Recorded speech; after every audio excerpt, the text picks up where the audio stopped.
Engkau sudah memberkati semua kebutuhan kami hari ini. Dan Engkau juga sudah memberkati apa yang kami kerjakan hari ini. Kembali dengan kasih-Mu pada malam hari ini. Engkau masih mau mengajarkan kami akan firman-Mu. Sebab tanpa firman-Mu, hidup kami akan sia-sia dan hidup kami akan binasa. Kuduskan hati dan pikiran kami. Di dalam nama Tuhan Yesus kami bersyukur dan berdoa. Haleluya. Amin. Silakan duduk, saudara kekasih, shalom.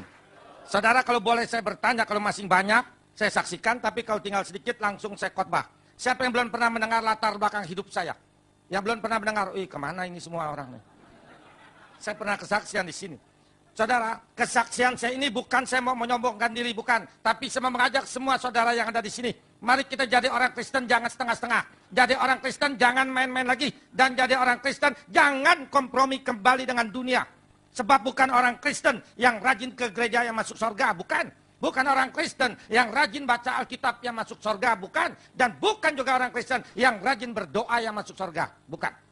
Tapi orang Kristen yang hidup baru, lahir kembali bersama Tuhan Yesus Kristus dan taat kepada seluruh firman. Itu yang masuk surga. Banyak orang Kristen hanya taat sebagian firman. Firman dia pilih-pilih. Yang enak dia mau lakukan, yang tidak enak dia tidak mau melakukan. Neraka tempatnya. Jangan kita mengira menerima Tuhan Yesus, lalu dibaptis, lalu pasti masuk surga. Tidak. Kalau baru menerima Tuhan Yesus, dibaptis, belum tentu masuk surga. Tapi kalau menerima Tuhan Yesus, dibaptis dan taat kepada seluruh firman, itu yang masuk surga. Saya bekas pemimpin kelenteng, saya bekas tukang kuamia atau peramal, saya bekas dukun atau paranormal. 25 tahun saya mengkhianati Yesus Kristus. Tapi kasih Yesus sungguh besar. 13 tahun yang lalu saya diselamatkan kembali. Sekarang saya menjadi pelayan Tuhan. Masih kecil saya Kristen, Kristen turunan, Kristen GKI di Jakarta. Bahkan waktu itu GKI belum ada, yang ada Tionghoa Kitu Kohwe. GKI-nya zaman dulu.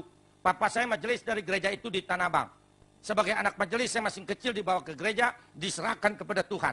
Dewasa di CD. Nikah diberkati di gereja. Menurut syarat gereja lengkap. Tapi sayang sekali. Iman Kristen orang dulu dengan iman Kristen orang sekarang jauh bedanya. Iman Kristen orang dulu iman tempe. Kenapa saya berani katakan iman tempe? Karena orang dulu ke gereja jarang bawa Alkitab. Separuh dari jumlah jamaat yang bawa Alkitab saya angkat jempol. Termasuk saya. Saya waktu itu punya Alkitab, tetapi tidak pernah dibawa ke gereja. Jangankan baca di rumah, nggak pernah. Apalagi melakukan firman, tidak pernah. Saya waktu itu ke gereja hanya sebagai kebiasaan, hanya sebagai rutinitas. Bukan kerinduan, mau menyembah, memuji, memuliakan Tuhan. Barang siapa di dalam hidupnya tidak melakukan firman setiap hari, jangan harap ada kuasa atau ada kekuatan dalam tubuhnya. Sebab firman ini hidup, saudara. Dia merupakan benteng, merupakan perisai buat kita dari serangan setan. Yang tidak melakukan firman setiap hari, diserang setan rubuh sekalipun pendeta. Nanti saya buktikan satu persatu. Waktu itu tahun 64, umur saya 24 tahun. Karena saya tidak mempunyai iman, saya keluar dari gereja, saya keluar dari Tuhan Yesus Kristus. Saya jatuh oleh propaganda setan. Saya belajar ilmu berkelahi, ilmu kebal di Baduy 9 tahun. Sampai tahun 73. Tahun 73 datang roh. Roh itu bisa berbicara melalui hati saya. Roh itu mengaku Raden Surya Kencana. Orang bekas kelenteng pasti tahu. Karena kelenteng di Jakarta pada umumnya ada keramat Raden Surya Kencana, pusatnya di Ciliungsi. Saya mau diangkat sebagai muridnya, saya diajarkan ilmu menolong orang sakit dan ilmu meramal. Dulu saya pintar meramal, saudara, tetapi sekarang saya tidak gunakan lagi berdosa. Dulu misalnya sekali saya lihat orang laki itu, saya tahu dia punya istri berapa. Sekali saya lihat anak gadis itu, saya tahu dia masih gadis tidaknya. Kenapa? Karena saya bisa cabut roh. Roh tidak pernah bohong. Apa adanya dia katakan. Tapi sekarang jangan takut, saya nggak cabut-cabut lagi, tenang aja. Tahun 75 saya dirikan kelenteng di Bungur, di belakang stasiun kereta api Senen. Sampai sekarang kelenteng itu masih ada. Cuma 13 tahun yang lalu saya kasih orang. Karena saya sudah bertobat. Saya pimpin kelenteng itu setiap malam minggu dan malam Ceit, malam Cabgo. Banyak sekali pengunjung kelenteng saya. Terutama pengunjung kelenteng saya, orang-orang yang sakit. Sakit yang disantet, yang diguna-guna. Yang lumpuh, yang gila, yang busung, yang buta, yang berat jodoh, yang bangkrut, dan sebagainya. Kesian saudara, orang dunia diserang setan kalah. Sebab kuasa orang dunia kalah dengan kuasa setan. Tapi kuasa orang Kristen yang penuh Roh Kudus lebih berkuasa daripada setan yang manapun juga. Nanti saya buktikan satu persatu. Saudara, setan memang sakti, setan memang punsuh. Benar. Karena apa? Karena setan dulunya malaikat di surga. Di surga ada 3 penghulu malaikat. Ya kalau dalam dunia menteri itu. Lucifer bagian musik, Gabriel bagian utusan Allah kepada manusia, Mikail bagian perang. Lucifer bagian musik, mau melawan Allah, mau sama dengan Allah. Allah marah, diusir Lucifer dari surga ke dalam dunia, jadi setan. Sebelum Lucifer meninggalkan surga, dia bawa sepertiga para malaikat dari surga ke dalam dunia, jadi setan. Cuma satu kuasa setan kalah dengan kuasa Tuhan Yesus. Yaitu setan tidak bisa menghidupkan dan menyelamatkan. Yang lain semua setan bisa perbuat. Orang sakit ke dukun, sembuh, setan bisa menyembuhkan. Usaha udah mulai bangkrut, main dukun, main setan, maju lagi usahanya. Mau kaya, muja kepada setan, setan bisa bikin orang kaya. Tidak disayang suami karena mulai tua, ke dukun, pasang susuk, muda lagi kelihatannya. Diusap-usap lagi sama suaminya. Tapi ingat, di dalam setan tidak ada kasih. Setan kelihatannya menolong, dia bukan menolong. Sebab di balik pertolongan setan selalu pakai tumbal, yaitu rongrongan hidup. Setan itu rentenir. Lain dengan Bapa kita, Tuhan Yesus, Tuhan menolong dengan cinta kasihnya tanpa tumbal-tumbalan. Kalau setan itu pakai tumbal, salah satu tumbal setan. Saudara sering melihat di dalam mobil baby van, mobil orang kaya, dalamnya ada anak kecil yang mangap aja ileran. Itu anak idiot, anak tumbal. Anak idiot tidak ada di dalam rumah orang miskin. Anak idiot tidak ada di dalam kampung. Adanya di tempat rumah orang kaya yang bapaknya, kakeknya, nenek moyangnya minta kaya dari setan. Tapi anaknya, cucunya, turunannya cacat seumur hidup, nggak bisa sembuh. Saudara yang saya mau saksikan yang di luar ya. Yang di sini semua asli. Kalau nggak digituin kesinggung. Orang Kristen gede ambek aja digedein. Iman digedein. Alkitab mengatakan, Nabi ada yang asli, ada yang palsu. Benar. Pendeta juga ada yang asli, ada yang palsu. Jemaat, jangan dibilang lagi, banyak yang palsu. Saudara mau tahu yang datang ke kelenteng saya? Bukan orang Tepekong saja, bukan orang Islam saja datang ke kelenteng saya. Tapi banyak orang Kristen datang ke kelenteng saya. Menyedihkan dan memalukan sekali. Pada waktu pencobaan datang dalam kehidupan orang Kristen itu. Misalnya anaknya sakit nggak sembuh-sembuh, suaminya udah mulai bindal, anak gadisnya sudah mulai berat jodoh. Bukan dia datang dikasih Tuhan Yesus yang penuh kasih, penuh kuasa, mohon pertolongan. Tetapi dia lari ke dukun, dia lari ke tukang ramal. Semua dukun, semua peramal dari setan.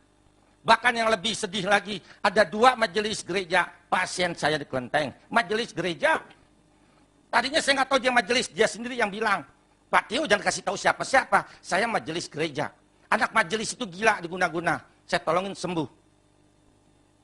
Saudara, jangan contoh model majelis begini aja. Maaf yang kesinggung berarti melakukan. Saudara, orang Kristen banyak yang baik loh, benar. Cuma salah saya waktu itu. Saya waktu itu Kristen tapi tidak pernah baca Alkitab. Saya nggak tahu di dalam Alkitab itu ada ayat, Yohanes 14 ayat 6, Tuhan berfirman, akulah jalan hidup dan kebenaran. Tidak ada seorang pun bisa sampai ke rumah Bapakku kalau tidak melalui aku. Saya nggak tahu ada ayat itu karena saya nggak pernah baca Alkitab. Pendeta datang ke rumah saya di Pulau Gebang. Pendeta dikasih tahu oleh jemaatnya, tolong sadarkan itu Pak Tio. Dia dukun tapi Kristen, Kristen tapi dukun. Itulah saya. Tujuan pendeta dan orang Kristen baik loh, membawa saya kembali dari jalan setan ke jalan Tuhan. Tapi pendeta tidak berani datang sendiri ke rumah saya. Dia datang bertiga, berlima dengan majelisnya. Yang bikin saya marah, pendeta ini ngomongnya begini. Pak Tio mau tahu nggak? Apa saya tanya? Semua orang dalam dunia, kata pendeta itu, kalau mau ke surga harus melalui Tuhan Yesus, kalau nggak bisa. Saya marah loh waktu itu karena saya nggak tahu. Saya tuding itu pendeta, hei pendeta ngomong jangan sembarangan. Memangnya golongan orang Kristen aja yang punya surga? Karena saya nggak tahu, saya ngomong begitu. Dan karena saya marah, saya comot roh pendeta dan majelis 5-5-nya, rohnya saya comot. Waktu itu saya bisa menyomot roh. Di satu bidang saya nolong orang sakit di kelenteng ratusan sembuh. Saya kalau nolong orang sakit, saya potong lidah saya dengan golok, keluar darah, saya sembuh. Setan bisa menyembuhkan. Tapi di sisi lain, saya sombong sekali. Saya waktu itu kalau kesinggung sama seseorang, saya comot rohnya, saya masukin ke botol. Saya ganggang di atas kompor yang lagi nyala. Detik itu juga yang punya roh, kepanasan gila, telanjang bulat lari di jalanan. Semudah membalikan tangan. Ini pendeta karena bikin saya marah, saya comot rohnya 5-5-nya, saya ancam. Lu jangan lama-lama depan gua sebel sama lu. Entar lu mabok lu, saya lepas. Enggak ada 5 menit, ini pendeta dengan majelis muter gini. Saya bikin godek. Waktu itu saya kejam dan saya sombong sekali. Saya usir lu pendeta, pulang lu semua. Ngomong aja lu gede lu, punya sorga lah. Gua hantam dengan ilmu gua, lu kalah lu. Lu gak ada gunanya, pulang. 4 gereja, 4 pendeta kalah sama saya. Bukan salah gerejanya, tapi salah individu pendeta itu. Pendeta itu boleh STH, MPH, S lagi saya nggak tahu dah. Dia boleh hafal ini Alkitab, tetapi dia tidak taat kepada firman. Iman tanpa taat nggak laku di mata Tuhan. Mungkin pendeta yang kalah sama saya. Dia punya jemaat kaya, 2 minggu sakit. nggak bisa ke gereja. Buru-buru dibesuk, dikunjungi oleh pendeta karena kaya. Siapa tahu ntar anak pendeta disukulain ke Jerman masih kaya. Atau gerejanya dibangun tuh masih kaya. Tapi lihat loh jemaatnya miskin yang tinggalnya dalam kampung. 2 tahun nggak ke gereja, nggak pernah dikunjungi oleh pendeta yang mata duitan. Jakarta banyak pendeta-pendeta mata duitan. Mau kesinggung. Saudara juga mengaminkan dalam hati, cuma nggak berani ngomong. Saudara, saya makin sombong udah menang sama 4 pendeta. Saya tantang Tuhan Yesus. Tuhan Yesus, engkau kirimkan pelayanmu jangan model begini. Kirimkan yang jago sekalian. Untung Tuhan sabar loh, kalau nggak celeng saya. Desember tahun 88, Tuhan kirimkan pendeta yang kelima. Yang kelima ini datang sendiri. Penampilannya yang kelima ini baik. Dia nyengir aja. Waktu saya lihat, ya tampang Paul begini. Saya kagak pandang si Paul nih, saya comot lagi rohnya. Tapi apa yang terjadi saudara, 2 jam saya ambil rohnya, nggak bisa diambil. Nggak bisa. Sampai saya liatin begini. Ini pendeta ada apanya nih? Biasanya gue jago kok, gue kalah. Waktu itu saya belum pernah kalah sama dukun dimanapun. Cuma sama si Paul tuh saya kalah. Makanya saya penasaran benar. Dia pulang, saya ngelamun. Mungkin tadi gue nggak konsentrasi kali gue kalah. Mudah-mudahan datang lagi loh. 2 hari kemudian datang lagi kedua kali. Selama 3 jam, saya comot rohnya. Nggak bisa diambil. Seperti kita lihat ikan dalam akuarium. Kelihatan itu ikan, waktu kita mau ambil ada batas. Karena waktu itu saya belum memperdalam Alkitab. Saya nggak tahu yang kurung itu pendeta. Roh Kudus, roh Allah. Pantas saya kalah. Saya kalah 2, saya lebih penasaran. 2 malam saya nggak tidur sampai pagi. Saya semedi 2 hari sampai pagi. Saya amalin ilmu saya yang dibadui. Saya mau bikin muntah darah. Lu kedatangnya 3 kali, lu mati lu sekalian lu. 2 hari kemudian datang lagi yang 3 kali. Selama 4 jam. Saya bacain ilmu buat muntah darah. Sampai saya paksa badan saya bergetar 4 jam. Jangankan muntah darah, keluar ludah juga enggak. Hebat saudara kalau yang asli saudara. Saya udah keliling Indonesia nih saudara. Saya berani katakan kepada bangsa apapun. Orang Kristen atau pendeta yang penuh Roh Kudus boleh santet. Nggak bakalan mempan. Karena 1 Yohanes 4 ayat 4 mengatakan. Engkau berasal dari Allah, anak-anakku. Kita anak Allah. Engkau sudah mengalahkan nabi-nabi palsu. Itu dukun-dukun. Roh yang di dalam engkau lebih besar daripada roh dalam dunia. Tapi kenapa banyak orang Kristen masih takut setan? Jalan tempat gelap, jalan tempat sepi, numpang-numpang anak babi mau liwat. Bego, anak Allah jadi anak babi. Terserah kalau mau jadi anak babi. Setelah saya kalah 4 jam, pendeta ini ngomong begini. Pak Tio, gereja saya hari ini ada Natal. Ikut yuk ke gereja. Saya pikir ya gua kalah, gua ngikut. 25 tahun baru saya injak gereja lagi. Desember tahun 88. Setelah kebaktian Natal selesai, saya pulang. Saya berdoa di rumah, Tuhan Yesus, saya baru kalah 1 oleh pesuruhmu. Kirimin 2 lagi. Kalau saya kalah 3, saya terima engkau. Tapi kalau saya menang, engkau nggak usah. Untung Tuhan baik loh. Tuhan nggak bisa marah lu, saya maki-maki lu. 6 bulan kemudian Tuhan kirimkan yang kedua. Datang keponakan saya dari Cimone, Tangerang. Dia dari Gereja Kristus Mangga Besar, cabang Cimone, mau retret di puncak di Kolibah. Ngajak saya ini keponakan. Saya pikir nggak enak nih. Kalau retret banyak pendeta nih. Gua mau berantem nih. Saya bayar lu cuma buat berantem. Betul aja sampai di tempat retret ada 4 pendeta. Wah saya senang benar nih banyak tandingannya. Saya cari yang paling tua tentu paling jago. Itu pendeta Yosua Ong. Dari Ling Liang Tang Santapan Rohani di Taman Sari. Dia dosen dan gembala sidang. Dia paling banyak sesinya 3 hari. Supaya saya jangan kalah dengan pendeta ini. Saya cari kelemahannya. Maaf saudara. Karena dia udah tua jalannya lama begitu. Nah gue bikin lumpuh nih. Sekali gue tiup juga empek-empek begini rubuh nih. Selama 3 hari saya duduk paling depan, cuma jarak 1,5 meter. Dia khotbah 3 hari, saya juga bacain ilmu lumpuh 3 hari. Jangankan lumpuh, goyang juga enggak. Hebat saudara kalau yang asli. Saya kalah 2, saya pulang ke Jakarta, saya berdoa lagi di rumah, Tuhan Yesus 1 lagi kirimin. 2 bulan kemudian Tuhan kirimkan yang ketiga. 3 pendeta ini prosesnya 8 bulan. Selama 8 bulan malam minggu saya pimpin kelenteng di Bungur, hari Minggu saya ada di gereja Bethel di Pulau Gebang. Pendeta yang ketiga pendeta Paulus dari GKJMB. Cimone Agustus tahun 89 jam 8 malam datang ke rumah saya.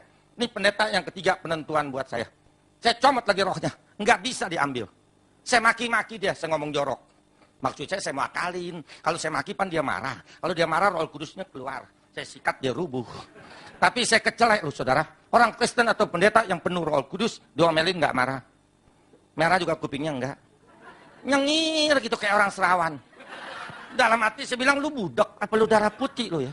Ini contoh buat kita orang Kristen kalau hari Minggu keren. Ke gereja bawa Alkitab segede tetampah. Kebaktian selesai pulang, belum jauh dari gereja, kebetulan musim hujan, mobil lewat, air hujan muncrat juga kebun binatang. Ini buat apa digendong-gendong, berat-berat. Kalau masih punya kebun binatang dari mulut, jangan harap bisa lihat surga. Maaf yang kesinggung. Dia pulang jam 1 malam, udah cukup 3 pendeta. Saya ngelamun sendiri. Yesus pesuruhnya aja begini hebat. Bagaimana kalau gua tembak Yesus, gua lumer kali ini. Kalau gitu gua mesti terima nih si Yesus, dia jago nih. Saya ambil Alkitab, saudara, sedekat begini saya berdoa. Tuhan Yesus, saya lagi bingung. Tunjukkan jalan dan arah mana yang saya harus tempuh dalam hidup saya. Jawablah melalui Alkitab ini. Terima kasih, amin. Pas amin, saya taruh di meja. Saya nengok ke sana. Bukanya begitu tuh sekali aja. Dalam hati saya bilang, kalau lu nggak ada jawabannya seumur hidup, gue nggak mau terima lu. Setelah saya buka, saya mau tahu Yesus jago nggak nih. Saya lihat. Pandangan pertama di situ jawabannya. Matius 6 ayat 24. Tidak seorang pun bisa berbakti kepada dua Tuhan. Engkau percaya kepada Allah, engkau juga percaya kepada Mamon, itu kepada setan. Saya masuk ke dalam kamar, malam itu saya mau terima Yesus. Saya tekuk lutut di ranjang, saya nangis sepuas-puasnya. Setelah saya puas menangis, saya usir guru saya si Mbah. Saya punya 17 mbah. Saya usir mbah, semua 17-17-nya keluar dari hati, pikiran, dan kehidupan cucu. Sebab mulai malam ini cucu nggak mau jadi murid mbah lagi. Cucu mau terima Yesus sebagai Tuhan dan Juru Selamat cucu sampai selamanya. Sampai sekarang ini 13 tahun, 2 bulan. Si mbah nggak pernah ngomong di sini. Nggak tahu dia kemana. Tapi maaf saudara, malam itu saya masih gila. Sekarang Yesus saya tes. Biangnya nih sekarang saya tes. Saya berdoa. Tuhan Yesus, saya baca engkau dalam Alkitab, hidup, penuh kasih, penuh kuasa, selalu menolong. Buktikan dulu, baru saya percaya. Tuhan benar-benar sabar loh. Dia turutin terus kemauan gila saya ini. Dia jawab hari ke-8. Waktu itu saya mau makan siang di rumah 1:30. Sebelum makan saya berdoa. Selesai berdoa mau minum sebelum makan. Baru saya pegang itu gelas. Jantung saya copot di dalam. Kenapa saya bilang copot? Dia turun ke bawah begitu. Tek. Dua ilah sakitnya saudara. Mungkin orang ditancap pisau begitu kali. Mungkin. Karena terlalu sakit tanpa sadar saya pegang. Saya menjerit. Aduh. Berhenti itu jantung. Saya tarik. Nggak bisa, mandek. Saya tarik lagi. Mandek juga. Saya kocok. Maksudnya jangan berhenti. Kalau berhenti pan mati. LOG kita kalau mati, kita kocok dia jalan. Saya kocok. Saya tarik. Tetap aja berhenti, jangan jalan terus. Saya mau saksikan di sini. Pantas tuh orang yang di luar sana. Orang dunia yang belum terima Yesus. Mereka tuh kalau mau mati, ditunjukin dosanya oleh Tuhan. Makanya mereka berteriak-teriak. Dia lihat. Makanya dia ketakutan. Seandainya nggak bisa ngomong, begitu. Dia lihat. Tapi kita orang Kristen yang taat, mau mati nggak ditunjukin dosa kita. Datang malaikat membawa jiwa roh kita ke Firdaus, halaman surga. Tapi kalau orang dunia yang belum terima Yesus, ditunjukin. Waktu itu kena sakit, saya pegang, saya merem kena sakit. Saya lihat kayak nonton TV, merem tapi kelihatan. Dosa yang pernah saya kerjakan ditunjukkan oleh Tuhan kembali. Maaf saudara, saya dulu anak Tanah Abang. Saya lahir situ, besar di situ, saya salah didik. Hobi saya berantem. Hobi saya silat sama ilmu. Orang yang saya pukul dengan ilmu saya, saudara, berdarah-darah begitu banyak ditunjukin oleh Tuhan. Jelas, karena saya lihat terlalu banyak, saya menjerit di dalam hati. Tuhan Yesus, saya nggak mau mati. Dosa saya banyak, ntar saya diseksa engkau. Nah, belum bertobat, mati. Jadi Tarsan, ntar saya di sono. Siapa yang tolongin sendirian di akhirat? Untung waktu itu saya nggak panggil guru saya, lo simbah lo. Yang saya ingat, Yesus hidup selalu menolong. Nah, lo buktiin dah. Saya panggil jadi dalam hati sambil megang dada. Tuhan Yesus tolong sembuhkan jantung saya. Jantung saya lagi rusak, betulin. Di dalam nama Tuhan Yesus, kayak jantung sembuhlah. Haleluya, amin. Apa yang terjadi? Tuhan nggak nolong. Tuhan tinggalkan saya jatuh di meja makan. Orang yang nggak bisa nafas, nggak ada tenaga, bisa duduk tegak. Pantas orang serangan jantung rubuh semua. Saya jatuh. Tangan saya tetap di dada, di kolong meja. Saya pegangin terus, karena sakit, saya nggak lepas. Waktu itu saya belum pingsan. Kenapa belum pingsan? Karena saya nggak mau mati, saya tahan sehingga saya belum pingsan. Waktu itu saya nggak tahu kenapa Tuhan tinggalkan saya. Setelah saya sembuh, saya baca Alkitab, baru saya tahu jawabannya. Tuhan lagi uji saya. Tuhan bilang doa yang kedua, lu panggil nggak guru lu simbah? Untung doa yang kedua, waktu itu saya nggak panggil simbah loh. Kalau saya panggil simbah, hari ini saya nggak ada di hadapan saudara. Karena saya masih menjadi anak setan. Yang saya ingat sambil tengkurap, Yesus yang kedua kali pasti menolong. Itu iman. Saya panggil sama seperti tadi di dalam hati. Tuhan Yesus tolong sembuhkan jantung saya. Jantung saya lagi rusak, betulin. Di dalam nama Tuhan Yesus yang kedua kali lain. Waktu saya sebut di dalam nama Tuhan Yesus, tangan saya bergetar di kolong meja. Saya nggak tahu siapa yang getarin. Yang lebih aneh, ada tangan memegang tangan saya di kolong meja. Saya berasa belum pingsan, mau ngelongok begitu. Tapi nggak kuat angkat kepala dari meja. Karena belum napas, nggak ada tenaga. Tangan itu empuk sekali ke sepon. Saya sering jabatan tangan sama orang ribuan. Memang benar, tangan orang kaya empuk, benar. Benar, saya salaman sama orang, saya tahu kaya miskin.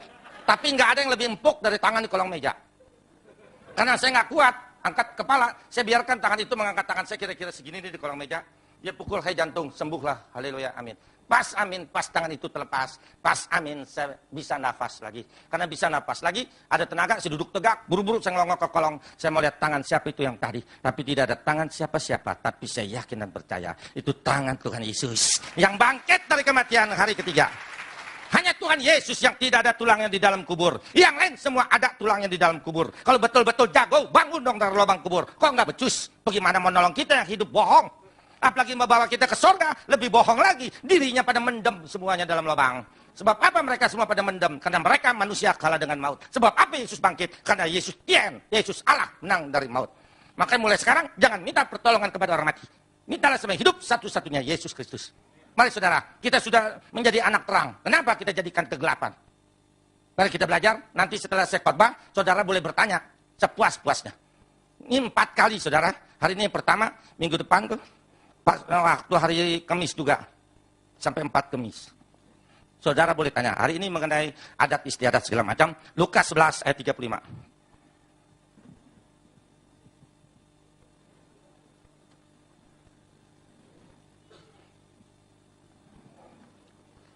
Sayang sekali, Tuhan udah mau datang, orang Kristen masih setengah-setengah. Sayang sekali. Lukas 11 ayat 35. Lukas 11 ayat 35, demikian firman Tuhan.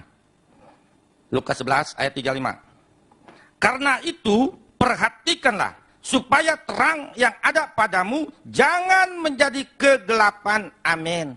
Hanya kita orang Kristen anak terang. Karena apa? Karena Yesus adalah terang dunia. Hanya Yesus yang mempunyai predikat terang dunia. Di luar Tuhan Yesus tidak ada terang dunia. Enggak ada yang lain. Mari kita lihat, kita buktikan pakai ayat. Yohanes 8 ayat 12. Tolong saudara catat ayat ini buat kalau orang dunia tanya, Tuhan itu terang dunia. Iya, di mana ayatnya? Unjukin. Jangan tahu apaan, tahu. Yohanes 8 ayat 12. Tolong salah seorang kekasih bacakan kalau bisa pakai mic. 8 ayat 12. Maka Yesus berkata pula kepada orang banyak, katanya, akulah terang dunia.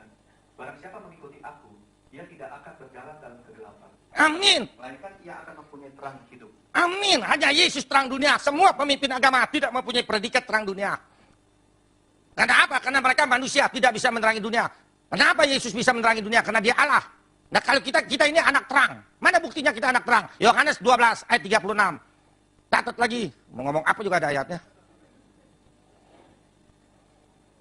Yohanes 12 ayat 36. Yohanes 12 ayat 36, demikian firman Tuhan. Percayalah kepada terang itu, selama terang itu ada padamu, supaya kamu menjadi anak-anak terang. Sudah berkata demikian, Yesus pergi bersembunyi dari antara mereka. Amin. Kita anak terang. Kenapa kita sudah diberikan terang oleh Tuhan, kita sengaja bikin gelap? Kenapa kita bikin gelap? Kita masih bersekutu dengan dunia. Kita masih percaya adat istiadat dunia. Sayang sekali. Tuhan datang yang pertama kali buat menyelamatkan kita, memerdekakan kita. Galatia 5 ayat pertama.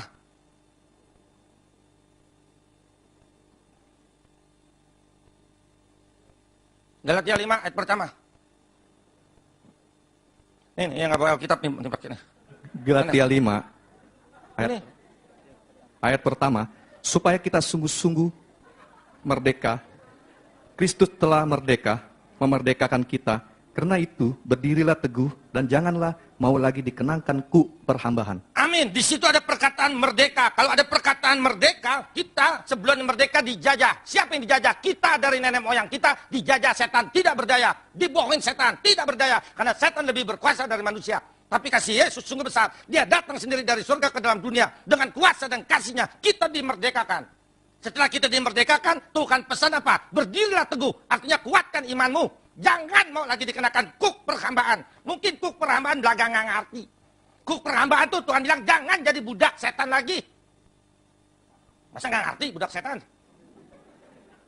Nah ini, kenapa banyak orang Kristen masih jadi budak setan? Masih percaya yang lama.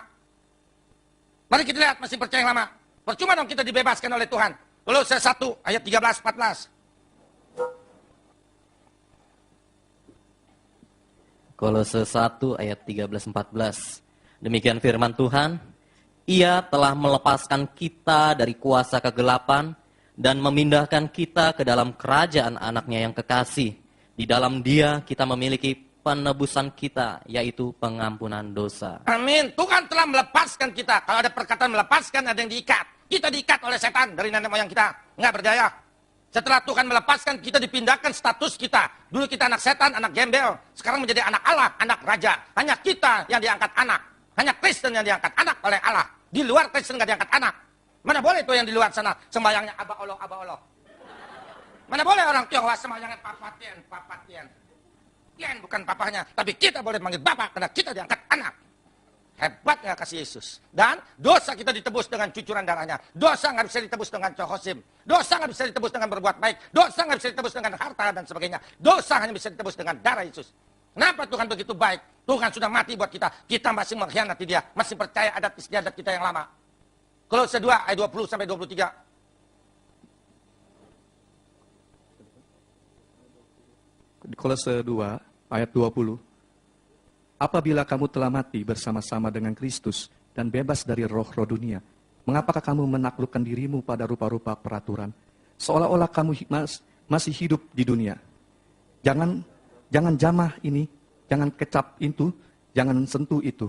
Semuanya itu banyak mengenai barang yang binasa oleh pemakai dan hanya menurut perintah-perintah dan ajaran-ajaran manusia. Terus?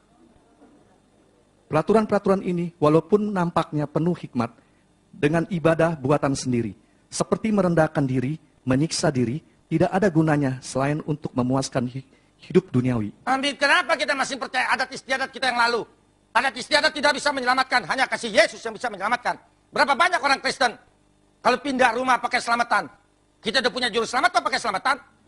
Tolol bener. Sedangkan selamatan itu nggak ada gunanya. Hanya Yesus juru selamat. Di luar Yesus bukan juru selamat. Yesaya 43 ayat 11. Siapa itu Yesus? Tukang oncom apa tukang tempe dia? Mesti ada ayatnya. Yesaya 43 ayat 11. Yesaya 43 ayat yang ke-11, demikian firman Tuhan. Akulah Tuhan dan tidak ada juru selamat selain daripadaku. Amin. Hanya Yesus juru selamat. Juru selamat artinya bisa menyelamatkan. Kalau kita udah punya juru selamat, pindah rumah jangan pakai selamatan. Buka toko, buka pabrik pakai selamatan. Nggak usah lagi. Kita udah punya juru selamat. Dan berapa banyak orang Kristen kalau lagi hamil, keluar malam, bawa pisau kecil. Ketusuk meletus. Apa tuh pisau lebih berkuasa dari Roh Kudus? Berapa banyak orang Kristen takut tinggal di tusukan sate? Jangan kan tusukan sate kecil, tusukan kebo juga nggak apa-apa. Memang ciong ada. Ciong ada. Makanya orang takut ciong, terutama orang Tionghoa takut ciong. Ciong itu apes. Ada. Lihat mereka orang dunia takut ciong pada pasang patwa depan pintu. Tulisan tuh, kantong merah, kantong kuning, paku emas dan sebagainya. Memang itu benda-benda ada kekuatannya, benar. Ada kekuatannya, ada kuasanya, benar. Tetapi terbatas kuasanya. Kenapa terbatas? Karena yang ngasih setan. Setan kuasanya terbatas. Misalnya kekuatan patwa itu 10 kilo. Datang ciong 5 kilo. Datang setan 5 kilo. Datang santet 5 kilo. Enggak mempan karena ini 10 kilo. Tapi kalau datang ciong 20 kilo, santet 20 kilo, setan 20 kilo, jebol. Karena yang menyerang lebih besar. Percaya nggak di dalam Alkitab ada ayat anti ciong? Hebat nggak tuh Tuhan? Belum pernah pendeta di atas mimbar ngomong ciong. Karena saya pendeta dari Kelenteng. Mari kita lihat, anti ciong ada di Alkitab. Galatia 3 ayat 13-14. Hebat benar Tuhan Yesus. Mau ngomong apa juga ada jawabannya. Galatia 3 ayat 13-14. Galatia 3 ayat 13-14. Kristus telah menebus kita dari kutuk hukum Taurat dengan jalan menjadi kutuk karena kita. Sebab ada tertulis, terkutuklah orang yang digantung pada kayu salib. Yesus Kristus telah membuat ini supaya di dalam dia berkat Abraham sampai kepada bangsa-bangsa lain, sehingga oleh iman kita menerima roh yang telah dijadikan itu. Amin. Seharusnya karena dosa kita mesti disalib. Tapi kasih Yesus juga besar. Dia yang gantikan kita di atas kayu salib. Dengan cucuran darah Yesus di atas kayu salib, darah Yesus memutuskan kutuk hukum Taurat. Taurat itu agama. Agama kita yang lalu pun putus segala macam ciong, putus segala macam kutuk dengan darah Yesus. Makanya jangan takut lagi oleh adat istiadat. Berapa banyak orang Kristen kalau melawat ke kuburan temannya meninggal, pulangnya cuci muka air kembang di baskom. Ya elah. Berapa banyak orang Kristen kalau keluarganya meninggal, bikin malam penghiburan, hari ketiga, ketujuh, 40, 100, setahun, 3 tahun, masih bikin malam penghiburan. Bukan malam penghiburan nggak boleh, boleh. Tapi harinya jangan seperti orang dunia. Berapa banyak orang Kristen pasca, cengbeng, Natal, Sinja pada ke kuburan. Bukan nggak boleh ke kuburan, tapi waktunya jangan seperti orang dunia. Mari kita lihat dulu ayatnya. Ngomong apa juga ada ayatnya. Galatia 4 ayat 8, 9, 10. Galatia 4 ayat 8, 9, dan 10. Demikian firman Tuhan. Dahulu ketika kamu tidak mengenal Allah, kamu memperhambakan diri kepada Allah-Allah yang pada hakikatnya bukan Allah. Tetapi sekarang sesudah kamu mengenal Allah, atau lebih baik, sesudah kamu dikenal Allah, bagaimanakah kamu berbalik lagi kepada roh-roh dunia yang lemah dan miskin, dan mau mulai memperhambakan diri lagi kepadanya. Ayat 10, kamu dengan teliti memelihara hari-hari tertentu, bulan-bulan, masa-masa yang tetap. Apa aja, besok aja kalau berani nginep juga boleh. Tapi harinya jangan seperti orang dunia. Dan jangan meramal lagi. Berapa banyak orang Kristen masih kuamnya. Suaminya sering pulang terlambat, hanya nanya tukang kuamnya. Suhu, nanya suhu. Suami saya lagi rapat, apa lagi rapat. Ya elah. Kalau orang Kristen kalau dibilang jangan meramal, marah. Masa meramal gak boleh, cuma nanya orang, gak rugiin orang, gak nyusahin orang. Mari saya kasih ayatnya. Ada lagi ayatnya. Imamat 20 ayat 6. Catetin saudara buat lawan orang dunia. Dan kalau orang dunia tanya, gelagapan, kagak tahu ayat di mana. Sancai tahu. Imamat 20 ayat 6. Imamat ada di depan, gak pernah pindah ke belakang. Imamat 20 ayat 6. Demikian bunyi firman Tuhan.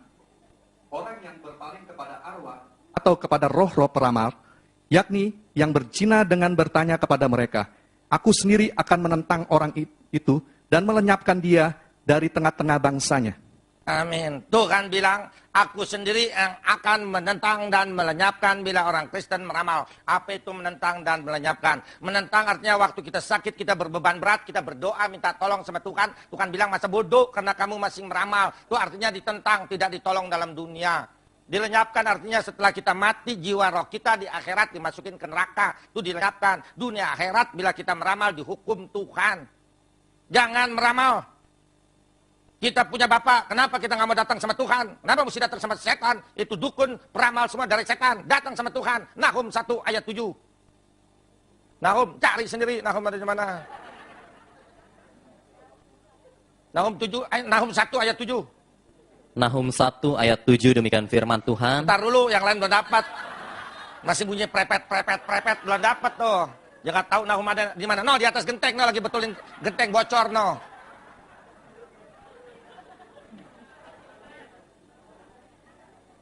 Ya, baca Pak. Demikian firman Tuhan. Tuhan itu baik. Ia adalah tempat pengungsian pada waktu kesusahan.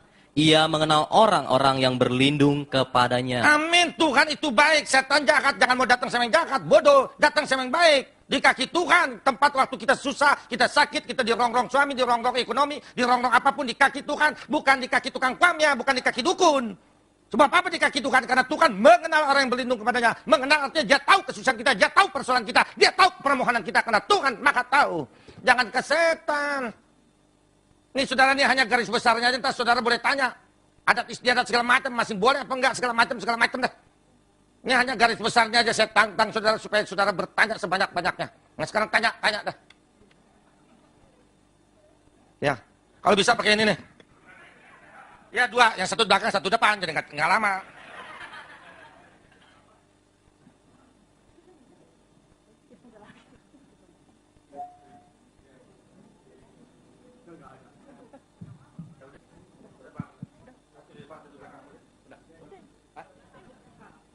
Ada 2 Pak, satu belakang, satu depan. Ya, tolong berdiri. Kalau makan buah atau makanan yang habis sembayangan itu boleh nggak? Oke. Ditanya boleh nggak makan barang bekas sembahyang? Ada 2 ayat. Di dalam Alkitab, jika engkau doyan makanan itu, dan pada waktu engkau memakannya, tidak menjadi batu sandungan untuk orang memakan makanan itu menjadi batu sandungan untuk orang lain, jangan makan, berdosa. Yang gampang begini aja diingatnya. Setan itu gembel, pengemis setan. Kita anak Allah, anak raja. Saudara pulang jalan-jalan, lihat seorang pengemis lagi makan nasi campur di pinggir toko. Nasi campurnya nggak habis, mau nggak habisin? Kenapa nggak mau? Kenapa nggak mau? Geli, geli. Bekas setan juga geli, jangan diembat terus, rakus sebenarnya. Ini bekas setan aja mau diembat terus. Emang gak ada makanan lain? Rakus orang Cina dah.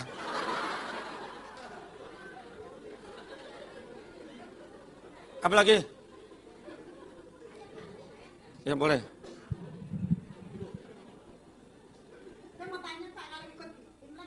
Oke. Ditanya orang Kristen masih boleh Imlek nggak? Saya jawab. Ada yang bilang boleh, ada yang bilang nggak. Dengerin. Suami, istri, anak-anak Kristen.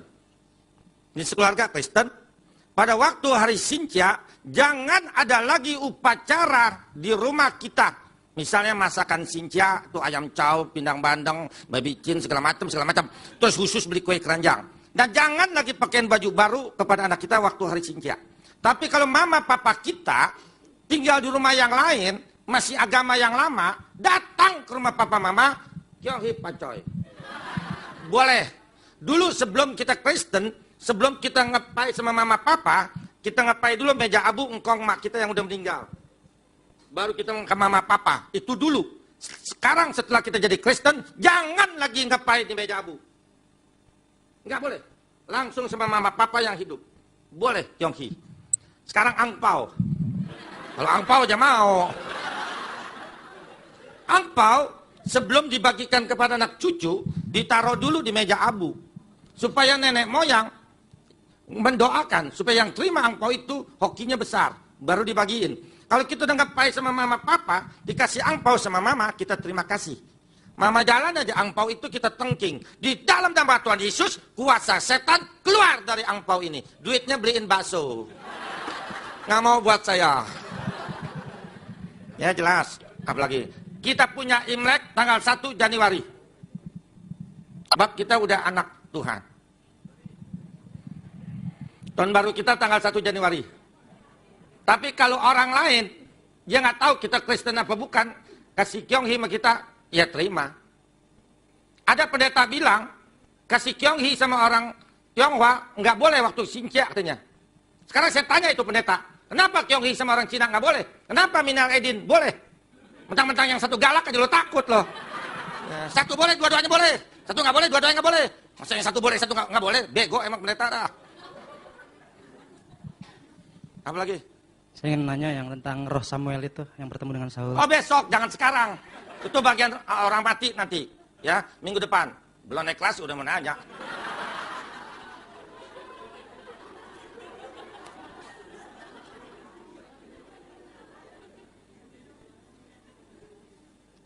Siapa lagi?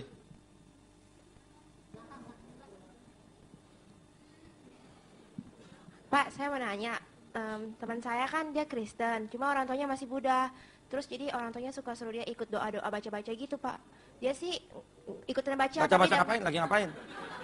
Baca-baca yang kayak biksu-biksu, kayak cikung-cikung gitu. Tapi dia nggak ngerti, cuma ikutin aja. Tapi dalam hati nggak percaya gitu. Boleh nggak, Pak? Oke. Kalau kita masih tinggal di rumah orang tua, masih belum keluar dari pintu rumah orang tua maksa kita, ya kita bilangin dulu kita Kristen. Tapi kalau dia suruh juga, ikut aja duduk tuh parita, hati kita berdoa, tapi jangan bersuara domelin. Dalam hati aja, Tuhan Yesus tolong selamatkan mereka ini semua. Kasihanlah mereka nggak tahu apa yang mereka perbuat. Itu doain. Duduk aja situ. Suara ikutin bokap nyokapnya ngomong gitu. Makanya kalau waktunya, misalnya besok disuruh baca parita tuh ngumpul. Nah malam ini kita minta bantuan Roh Kudus. Bapak Roh Kudus besok saya disuruh ngikut baca parita. Saya nggak mau, tolong Bapak Roh Kudus jawab besok. Pakailah suara saya. Tuh. Besok waktu mama suruh, Iing kesana Ing, ngikut Ing katanya. Kita jawab, Ma, sekarang saya udah Kristen. Suara kita, tapi kuasa Roh Kudus. Si Mama nggak bakalan ngomelin. Minta bantuan dong sama Roh Kudus. Punya pembela, diam aja, blow on juga. Buat apa punya Roh Kudus? Aduh. Sampai orang tua nggak boleh kurang ajar ya. Minta bantuan, pasti Roh Kudus bantu. Apa lagi? Ya.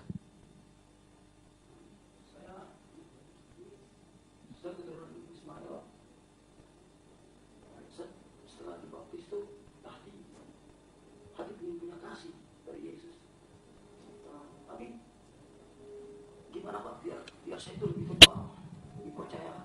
Saya udah ingin kelepasan, saya percaya. Tapi Kamu tiap hari baca Alkitab nggak? Enggak. Ya?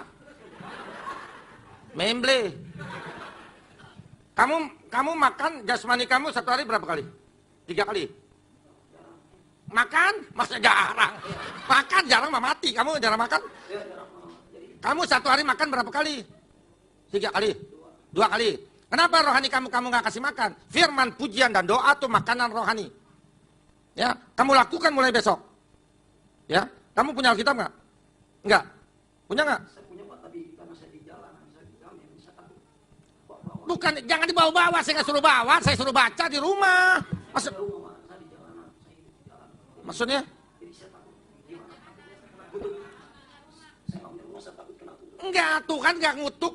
Kita baca di tempat sepi, di kebun, kamu baca. Di taman. Saya punya rencana tuh begitu. Nah, kagak nggak dosa. Kalau dosa saya yang tanggung. Enggak. Kalau kamu nggak baca malah dosa. Baca ya. Tapi saya punya buku-buku kecil, firman. Iya, Alkitab punya nggak? Punya, tapi kita saya takut. Kalau nggak punya nanti saya yang kasih. Punya Pak. Ya, baca tiap hari. Pasti berubah. Nah, nanti minggu yang keempat, Pak boleh nggak Pak saya bikin pelepasan di sini Pak nanti terakhir.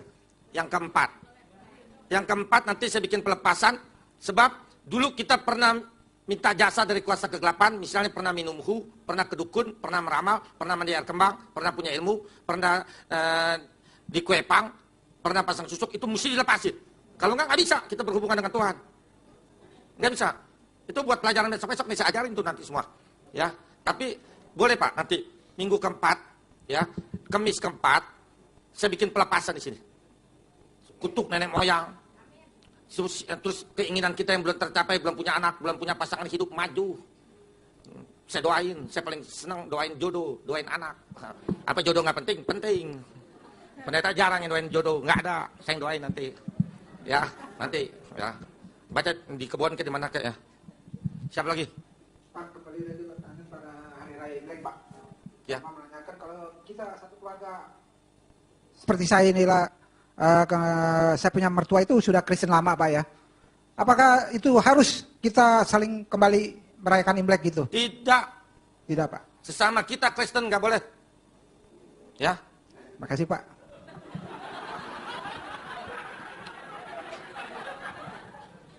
Ini tolong ini depan mana? Ayo situ dulu ya. Ayo cepetan. Berdiri tolong. Jadi saya tahu. Dulu hukum orang Israelnya itu nggak boleh makan darah. Kalau sekarang bagaimana? Oke, tanyaannya begini, orang Kristen boleh makan darah nggak? Jangan sebut-sebut Israel, panjang-panjang amat. Ya udah. Darah tidak boleh dimakan karena darah itu nyawa. Sekarang saya mau tanya, untuk apa makan darah? Ya, nggak boleh. Sebab darah itu nyawa. Buat apa makan darah? Enak. Hati lebih enak. Buat tambah darah, makan sangobion.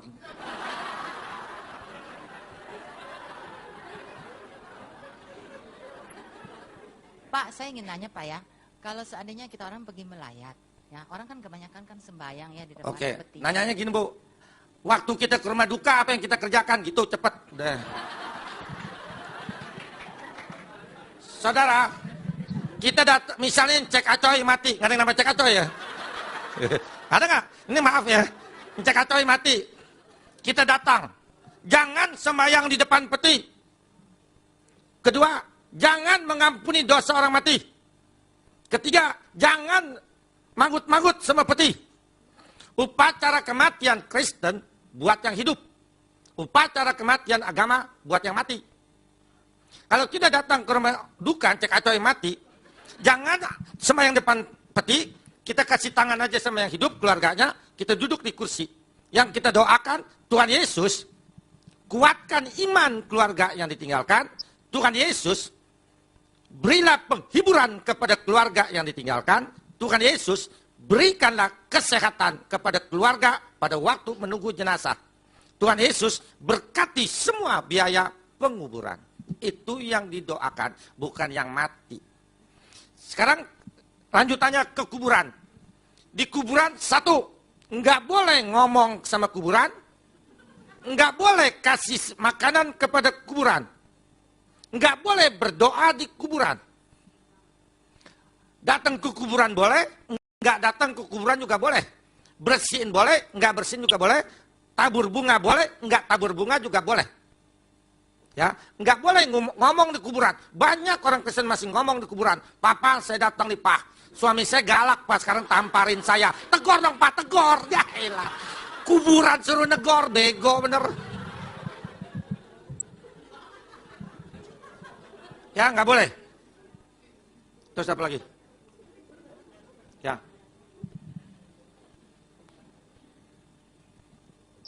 Kalau kita melayat biasanya kalau saudara gitu Pak, boleh nggak kita ikat kepala gitu Pak? Oke. Kita jangan upacara lagi itu misalnya pakai tuaha itu baju terbalik, itu pakai segala ikatan pakaian putih, nggak boleh lagi. Tapi kita jangan pakai baju merah, jangan. Ya, kita kan orang timur ya, pakai baju yang jangan terang-terang aja. Ya, nggak boleh lagi. Dan jangan gendong potret. Ya. Terus itu potret yang ada di depan peti, jangan taruh di rumah. Sebab udah dipai, masuk setan. Minggu depan saya ajarin, ya. Nggak boleh itu peti, ya itu potret. Kalau saudara udah taruh di rumah, nanti bakar, tengking dulu ya, cabut dulu kuasa setannya, baru bakar. Kalau saudara nggak berani, nanti Kemis keempat bawa kemari. Kemis keempat bawa jimat-jimat saudara segala macam, bawa kemari. Saya hancurin. Apa lagi? Pak, boleh nggak orang Kristen kalau mati dibakar jasadnya? Ditanya orang Kristen boleh dibakar nggak? Saya jawab bukan berdasarkan peraturan gereja. Sebab semua gereja manapun nggak bisa bawa ke sorga. Yang bisa bawa ke sorga kasih Yesus. Gereja nggak bisa menyelamatkan.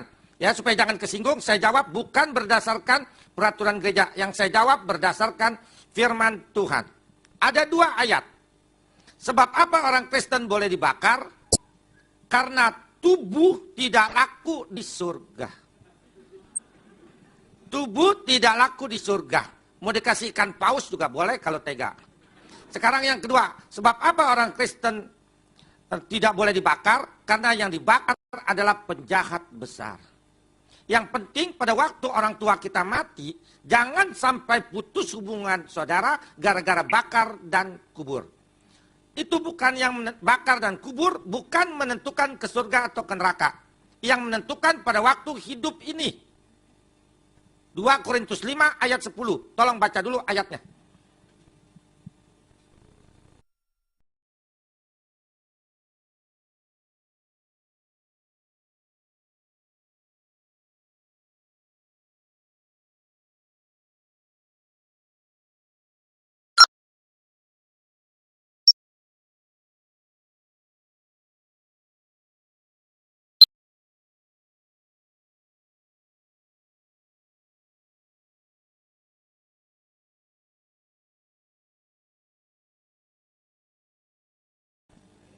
Terima kasih juga engkau sudah memberkati kebutuhan kami hari ini. Dan terima kasih juga engkau sudah memberkati apa yang kami kerjakan hari ini. Kembali dengan kasih-Mu Tuhan, Engkau mau mengajarkan kami akan firman-Mu. Engkau mau bongkar semua segala macam tipu muslihat kuasa kegelapan. Supaya kami tidak menjadi yang kalah di akhir zaman ini. Kuduskan hati dan pikiran kami. Di dalam nama Tuhan Yesus kami bersyukur dan berdoa. Haleluya, amin. Silakan duduk saudara kekasih, shalom. Mari saudara, hari ini session yang kedua mengenai siapa itu isi patung, kemana nanti kita mati, apa itu yang kita kasih samseng kepada leluhur kita. Mari saudara, kita belajar supaya kita jangan melakukan dosa lagi. Ulangan 6. ayat 13, 14, 15. Ulangan 6. Ayat 13, 14, 15. Ulangan 6. Saya bacakan ya. Demikian firman Tuhan. Engkau harus takut akan Tuhan Allahmu. Kepada Tuhan haruslah engkau beribadah. Dan demi nama Tuhan haruslah engkau bersumpah. Bersumpah di sini artinya berjanji. Janganlah kamu mengikuti Allah lain dari antara Allah bangsa-bangsa sekelilingmu. Sebab Tuhan Allahmu adalah Allah yang cemburu di tengah-tengahmu. Supaya jangan bangkit murka Tuhan Allahmu terhadap engkau. Sehingga Tuhan memunahkan engkau dari muka bumi. Amin. Saudara, engkau harus takut akan Tuhan Allahmu, artinya engkau harus taat. Takut di situ artinya taat. Banyak orang Kristen tidak taat kepada Tuhan, melawan Tuhan. Masih percaya yang lama, masih percaya agama kita yang lama. Masih menyembah ini, menyembah itu. Berdosa saudara. Kita cemburu, Tuhan juga cemburu. Keluaran 20 ayat 3, 4, dan 5. Tolong bantu saya yang biasa baca tuh suaranya keras tuh. Keluaran 20 ayat 3 sampai 5, demikian firman Tuhan. Jangan ada padamu Allah lain di hadapanku. Jangan membuat bagimu patung yang menyerupai apapun yang ada di langit, di atas, atau yang ada di bumi di bawah, atau yang ada di dalam air di bawah bumi. Jangan sujud menyembah kepadanya atau beribadah kepadanya, sebab aku Tuhan Allahmu adalah Allah yang cemburu, yang membalaskan kesalahan bapa kepada anak-anaknya, kepada keturunan yang ketiga dan keempat dari orang-orang yang membenci aku. Amin. Saudara, kita cemburu, Tuhan juga cemburu. Coba, misalnya suami kita, waktu istri, ibu mau mencuci celana suami, kebetulan dompet suami ketinggalan. Lalu ibu bilang, nah kebetulan nih, siapa tahu di dalamnya ada anunya. Waktu ibu buka dompet itu, ada potret perempuan cantik sekali di dompet suami. Pasti ibu itu, hari itu tidak bisa masak. Kenapa? Karena mundar mandir. Entar lo ya, lu pulang lo ya. Enak-enakan lo, gua setia sama lo, lu macem-macem, mundar mandir. Kenapa dia mundar mandir? Karena cemburu.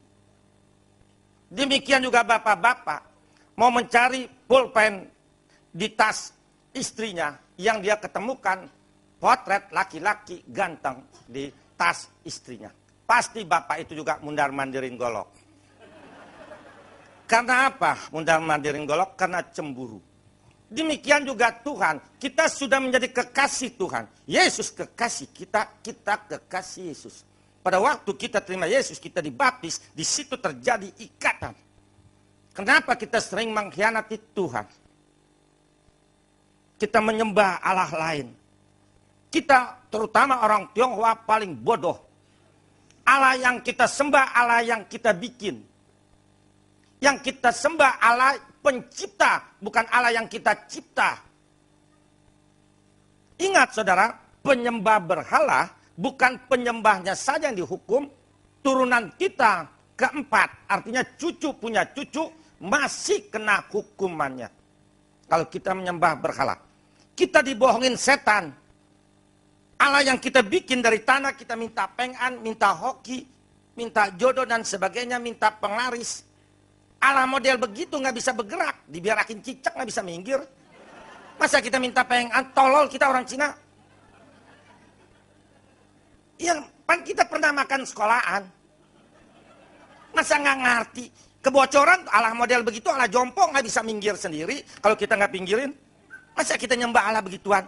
Sebab apa nggak boleh nyembah patung? Sebab patung atau benda apapun, patung atau benda apapun disembah masuk setan. Saya kasih contoh. Misalnya patung Kuan Im. Patung Kuan Im disembah manusia. Masuk setan dalam patung Kuan Im. Ngaku Kuan Im. Bukan Kuan Im setan, bukan. Kuan Im itu putri raja. Pada waktu hidupnya Kuan Im banyak cohosim, banyak nolong orang. Dia hati emas tuh Kuan Im, waktu hidupnya banyak nolong orang. Makanya waktu dia mati digambarin tangannya banyak. Pernah nggak lihat gambar Kuan Im tangannya banyak? Itu melambangkan bahwa Kuan Im banyak menolong orang pada waktu hidupnya. Dia baik, kita kalah dengan dia hatinya. Setelah dia mati, dibikinin patung oleh manusia, disembah. Masuk setan, ngaku Kuan Im. Saudara jangan bilang, Pak Tio bilang Kuan Im setan. Saya digebukin orang tepekong. Patung Kuan Im disembah manusia, masuk setan, ngaku Kuan Im. Patung Yesus disembah, masuk setan. Potret engkong kita yang udah mati, kita sembah, kita ajak ngomong, masuk setan dalam potret engkong kita. Bukan engkong kita setan. Sebab apa patung kalau disembah masuk setan? Sebab manusia kalau sudah mati, rohnya nggak bisa ke dunia lagi. Semua manusia kalau udah mati, rohnya nggak bisa ke dunia lagi. Mari kita lihat dulu ayatnya, baru saya jelaskan. Ayub 7 ayat 9, 10. Ayub. Ini Budi. Yang nggak bawa Alkitab saya kasih. Baca. Supaya lain kali bawa Alkitab. Ini bukan kondangan.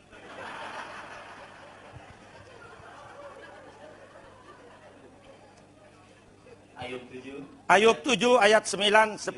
Dan 10 demikian firman Tuhan.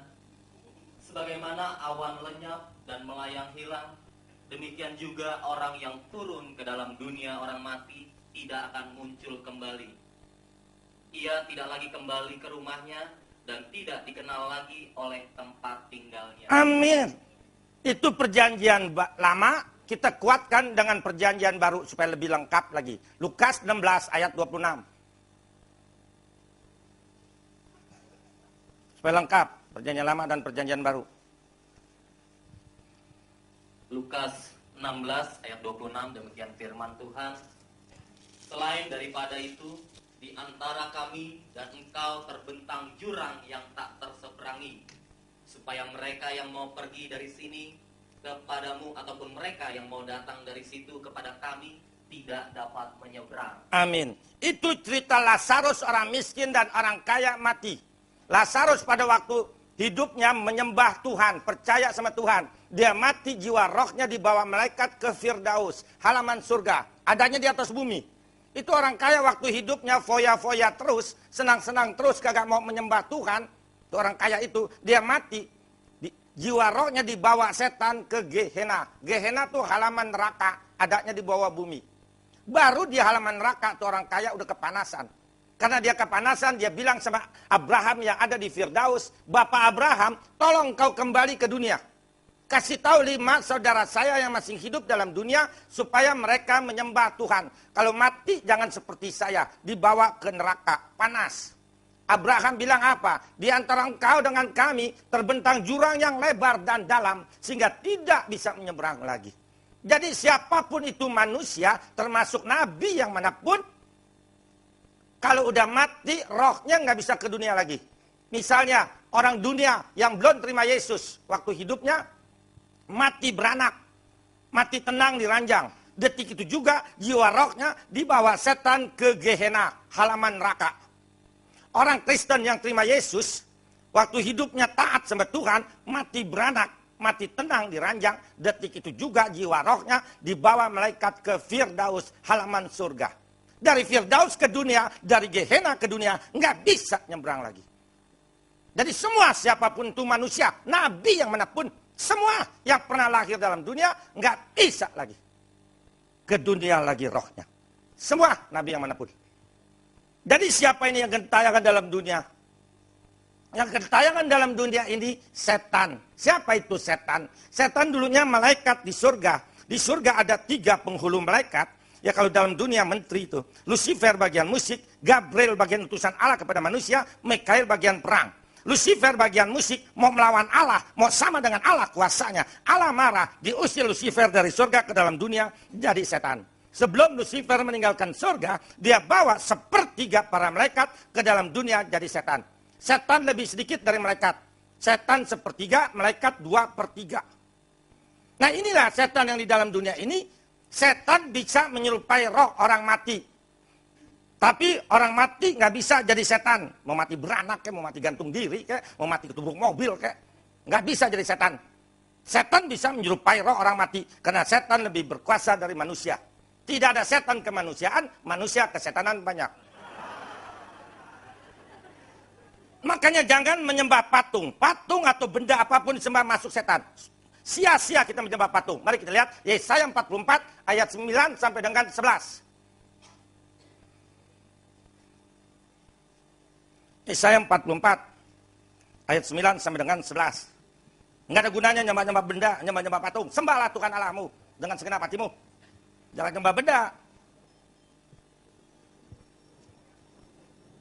Yesaya 44 ayat 9 sampai 11, demikian firman Tuhan. Konteksnya kebodohan pemujaan patung. Ayat 9, orang-orang yang membentuk patung semuanya adalah kesia-siaan. Dan barang-barang kesayangan mereka itu tidaklah memberi faedah. Penyembah-penyembah patung itu tidaklah melihat dan tidaklah mengetahui apa-apa. Oleh karena itu mereka akan mendapat malu. Siapakah yang membentuk Allah dan menuang patung yang tidak memberi faedah? Sesungguhnya semua pengikutnya akan mendapat malu dan tukang-tukangnya adalah manusia belaka. Biarlah mereka semua berkumpul dan bangkit berdiri. Mereka akan gentar dan mendapat malu bersama-sama. Amin. Mari saudara, jadi mulai sekarang kita jangan menyembah benda apapun, berhala apapun. Yang kita sembah Tuhan. Tuhan Yesus satu-satunya yang hidup. Sembahlah yang hidup. Yang lain semua mati. Jangan minta sama orang mati. Dirinya aja mati, nggak bisa bangun lagi dari lubang, mendem, terus-terusan mendem. Masa kita minta pertolongan sama dia? Tolol kita. Kita minta sama yang bangkit, itu Yesus Kristus. Bila kita jauh dari Tuhan, kita akan mati. Tapi bila kita dekat sama Tuhan, kita akan hidup. Makanya jangan nyembah siapapun, sembahlah Yesus satu-satunya. Karena dia yang menciptakan kita, dialah Allah adanya. Seperti orang Tionghoa. Saya kesian sama orang Tionghoa. Orang Tionghoa, uhaunya, sayangnya sama orang tua, salah. Orang tua udah mati, dikasih samseng, dikasih makan apel, dikasih makan jeruk. Waktu hidupnya dikasih makan nyamuk lutuk. Tolol orang Cina emang dibohongin setan. Dia kira yang datang tuh orang tuanya setan yang makan. Kalau orang mati bisa makan, orang hidup nggak kebagian makanan. Orang mati lebih banyak. Kalau setan bisa makan sarinya. Sarinya memang setan bisa makan. Saya dulu waktu di Klenteng, saya pemimpin Klenteng dulu. Saya pernah tes itu. Itu roh setan itu bisa nggak makan? Makan, saudara. Saya waktu misalnya salah satu tepekong sejit ulang tahun, saya beli anggur 1 kilo. Saya makan dulu tuh dalam 1 kilo itu beberapa biji, 3-4 biji, saya pilih ya sembarangan. Manisnya begitu. Terus saya ambil 1/4, 3/4 saya kasih persembahan kepada tepekong itu. Setelah selesai jam 12 malam, saya turunin lagi.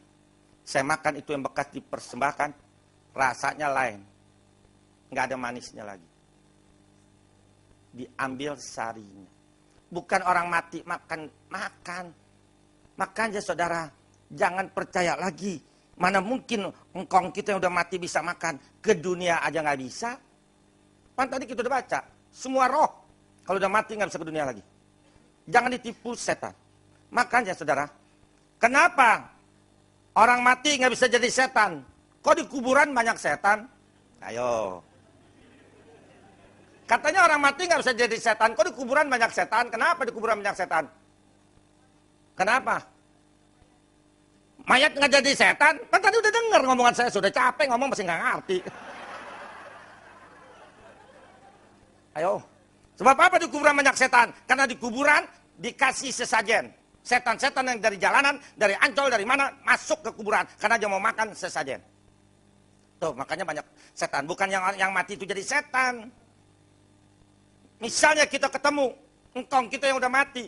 Atau teman kita udah mati dalam mimpi. Itu setan. Kita lihat engkong kita. Tengking. Di dalam nama Tuhan Yesus. Roh setan keluar. Meskipun kita lihat engkong kita yang udah mati. Itu setan. Kita sering ditipu. Makanya banyak sekali orang Kristen juga terkecoh. Dia pikir orang tuanya tuh yang datang. Misalnya saudara. Setan tahu kita udah jadi Kristen. Biasanya kita kasih makan engkong kita setahun 3 kali itu samseng. Karena kita udah Kristen nggak boleh kasih makan lagi itu samseng. Setan itu masuk ke dalam pembantu tetangga kita. Pembantu tetangga dia masuk, suaranya suara engkong kita. Engkong kita dulu waktu hidupnya senang lisong, langsung dia minta lisong itu pembantu lagi kemasukan. Dan sambil nangis-nangis. Lu sekarang kejam lu ya. Engkong nih sono kelaparan minta-minta. Lu nggak kasih gua engkong makan lagi, lu lebih percaya pendeta. Sambil nangis-nangis. Kita lihat suara engkong kita. Dan dia misalnya dia isep lisong dulunya, dia isep lisong waktu kemasukan itu. Untuk meyakinkan kita bahwa itu engkong kita. Kita terpengaruh. Kita bilang, iya engkong besok saya kasih makan samseng lagi. Bener ya, besok engkong datang lagi. Dia keluar. Dia undang tuh teman-teman itu setan. Tuh Cina tuh gue udah akalin tuh. Dia kira engkongnya yang datang. Ataunya besok kita pesta lagi. Setan pada ngomong. Kita paling bodoh orang Cina. Udah cohosim, udah nolong orang hidup. Sampai setan dikasih makan. Tolol bener. Jangan kasih makan setan. Sebab kemana nanti kita mati? Cuma 2 tempat, surga dan neraka. Kita semua calon mati. 2 Korintus 5 ayat pertama.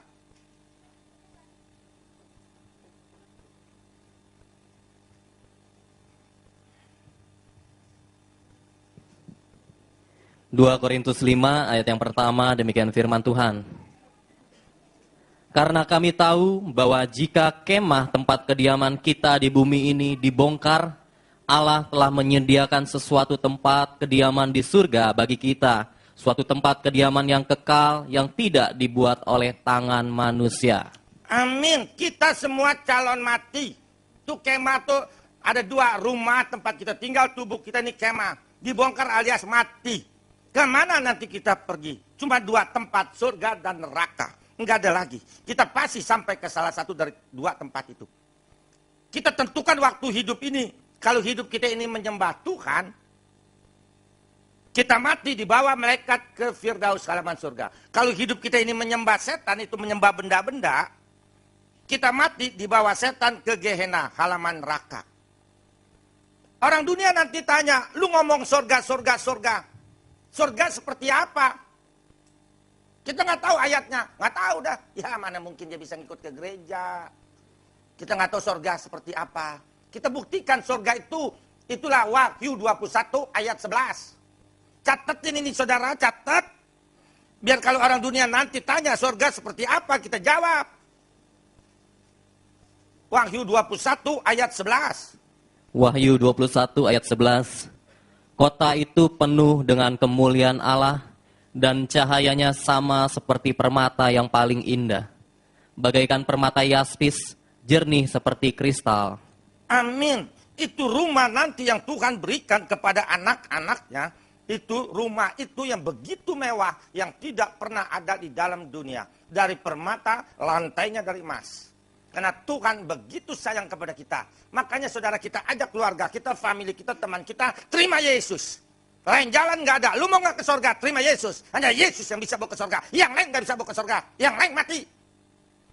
Hanya dia yang hidup. Hanya dia yang datang dari surga. Di sana di surga begitu mewah. Yang tidak pernah ada di dalam dunia. Nah kalau setan ngasih yang paling jelek. Rumah-rumahan dari kertas.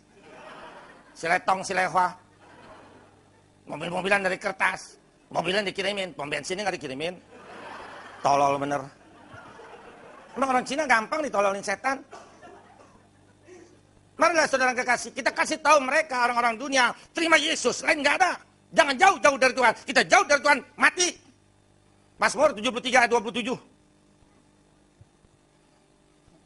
Mazmur 73 ayat 27.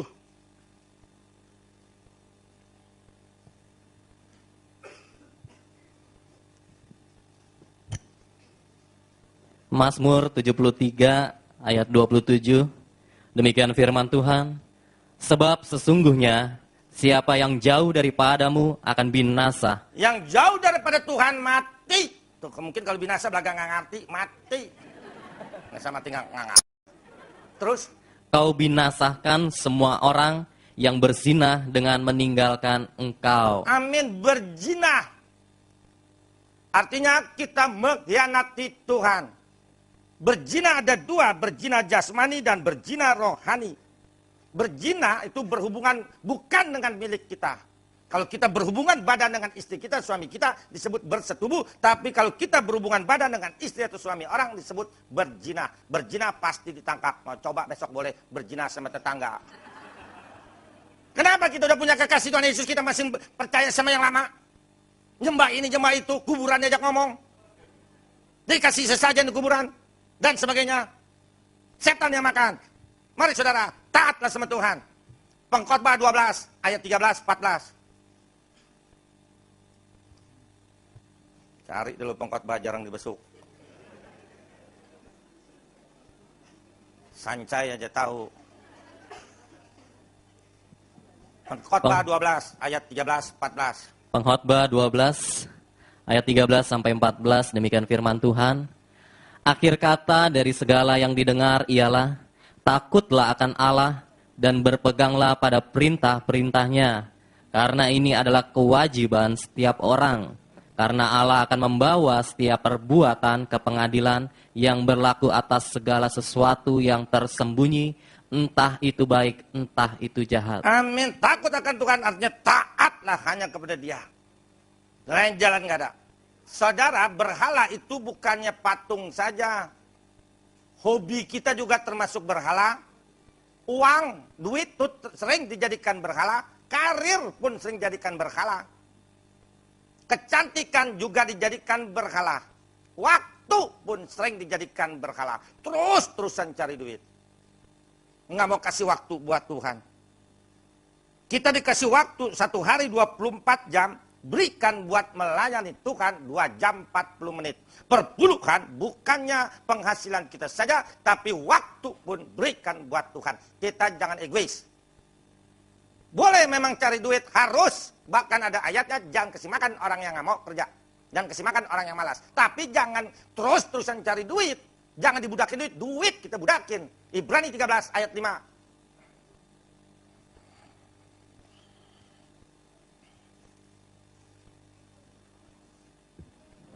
Ibrani 13 ayat 5, demikian firman Tuhan.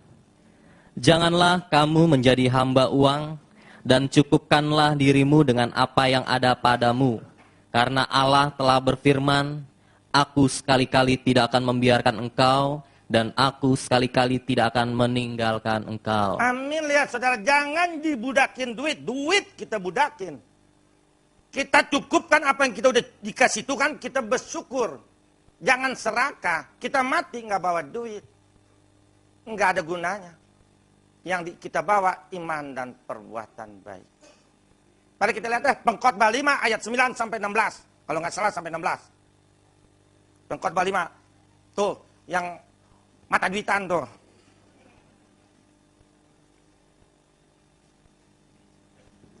Pengkhotbah 5 ayat 9 sampai 16, demikian firman Tuhan.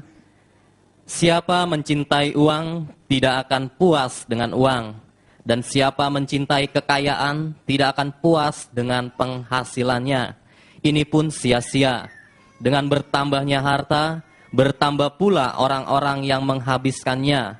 Dan apakah keuntungannya pemiliknya selain daripada melihatnya? Enak tidurnya orang yang bekerja, baik ia makan sedikit maupun banyak. Tetapi kekenyangan orang kaya sekali-kali tidak membiarkan dia tertidur. Amin. Cukup sampai di situ. Lihat saudara, kita mesti bersyukur apa yang Tuhan sudah berikan kepada kita. Jangan kita serakah. Kita mati nggak bawa harta. Mari saudara, apa saja yang kita miliki, kita berikan buat Tuhan. Nanti Tuhan akan berikan berlipat ganda. 30 kali, 60 kali, 100 kali.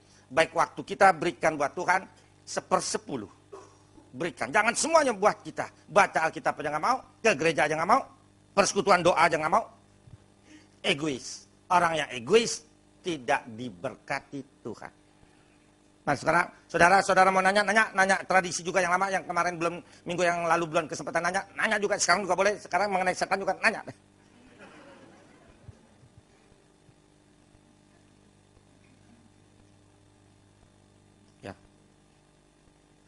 Tolong kalau ada wireless dong, tolong. Satu di belakang, satu di depan deh. Ini Bapak ini. Woi ke sana dulu, Pak. Shalom. Shalom.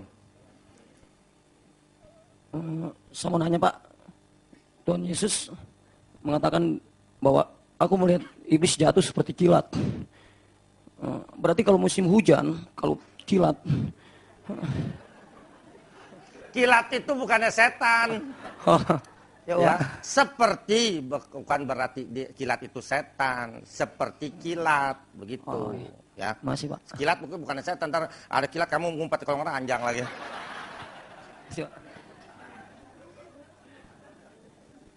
Siap, Bapak. Bapak Tio yang kekasih, boleh atau tidak seorang Kristen berada pada upacara kremasi bagi saudaranya yang meninggal dunia? Terima kasih, Tuhan berkati Bapak. Amin. Saudara, sebelumnya itu ada juga pertanyaan orang Kristen boleh dibakar apa boleh enggak? Ya, udah saya jawab belum minggu yang lalu? Udah. Sekarang di tempat apapun upacara kematian itu kita boleh datang, tapi jangan ikut upacara itu. Misalnya muterin peti, manggut-manggut di depan peti, atau bakar sesuatu, itu enggak boleh. Tapi kalau sebagai pendatang aja atau sebagai tamu, nggak apa-apa. Boleh. Apa lagi?